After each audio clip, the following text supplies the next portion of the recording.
తెలంగాణ ప్రభుత్వం 6 గ్యారంటీ పథకాలకు అభయహస్తం పేరుతో ప్రజాపాలన కోసం దరఖాస్తు ఫారాలను విడుదల చేసింది.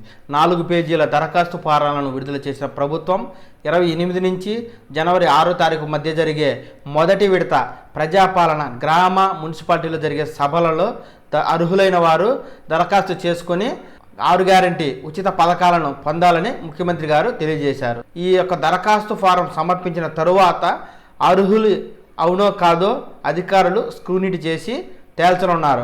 ఈ స్క్రూనిటీ ఏ విధంగా చేస్తారు అనేది ప్రభుత్వం ఖచ్చితంగా చెప్పనప్పటికీ కొన్ని ఊహాగానాలు ఉన్నాయి. కొన్ని వార్తాపత్రికల్లోనూ మెయిన్ స్ట్రీమ్ మీడియాలోనూ వచ్చేటువంటి వార్తలు కొన్ని కఠిన నిబంధనల ద్వారా ఈ స్క్రూనిటీ జరగనున్నట్టుగా తెలుస్తోంది. రేషన్ కార్డు ఉన్నవారు, రేషన్ కార్డు లేనివారు కూడా దరఖాస్తు చేసుకోవచ్చని ప్రభుత్వం చెప్పింది. అయితే దరఖాస్తు చేసుకున్న తర్వాత లేని వారికి అర్హులుగా ఏ విధంగా తేలుస్తారు, ఆల్రెడీ రేషన్ కార్డు ఉండి దరఖాస్తు చేసుకున్న వారికి ఏ విధంగా అర్హులని తేలుస్తారంటే ఆ నిబంధనలు ఏమిటంటే 120 గజాల లోపు ఇల్లు ఉండాలి, 3.5 ఎకరాల లోపు మాగాని, 7 ఎకరాల లోపు మెట్ట భూమి ఉండాలి, వీరు మాత్రమే అర్హులుగా ఉంది. ఏదైతే ఇన్కమ్ ట్యాక్స్ కట్టేవారు, సేల్స్ ట్యాక్స్ కట్టేవారు, 4 చక్రాల వాహనం అంటే కారు, ఇంతకు మించి హెవీ వెహికల్స్ ఉన్నవారు, గవర్నమెంట్ ఉద్యోగులు, ఈ 9 ఏళ్లలో కొత్త రేషన్ కార్డు ఇవ్వలేదు, ఈ లోపల వారికి ఏదైనా గవర్నమెంట్ ఉద్యోగం వచ్చి కాంట్రాక్ట్ ఉద్యోగం వచ్చి ఉంటే వారు అనర్హులుగా ఉంది. డాక్టర్లు, ఇంజనీర్లు, ఆర్థికంగా పరిపుష్టి అయిన వాళ్ళు అనర్హులుగా తేలే అవకాశం ఉన్నట్టుగా తెలుస్తూ ఉంది. మాకు ఇన్కమ్ ట్యాక్స్ కడుతున్నాం, సేల్స్ ట్యాక్స్ కడుతున్నాం, మాకు కారు ఉంది, మాకు 7 ఎకరాలకు మించి భూమి ఉంది, ఎలా కనుక్కుంటారు, ఏ విధంగా తెలుస్తుంది ఈ స్క్రూనిటీలో మేము చెప్పాం కదా అని అనుకోవచ్చు.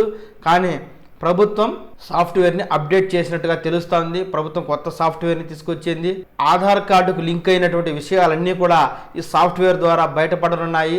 దరఖాస్తుదారులు దరఖాస్తు చేసినప్పుడు ఇచ్చిన ఆధార్ నెంబర్ని స్క్రూనిటీలో ఉపయోగించి సాఫ్ట్వేర్ ద్వారా వారికి ఎన్ని కరెంటు మీటర్లు ఉన్నాయి, ఎన్ని ఆస్తిపాస్తులు ఉన్నాయి, ఎన్ని భూములు ఉన్నాయి, కార్లు ఉన్నాయా, ఇన్కమ్ ట్యాక్స్ కడుతున్నారా, సేల్స్ ట్యాక్స్ కడుతున్నారా, లేక వీరు ఆర్థికంగా పరిపుష్టిగా ఉన్నారా, లేక నిరుపేదల అనే విషయాలు తేల్చనున్నట్టుగా వార్తలు వస్తున్నాయి.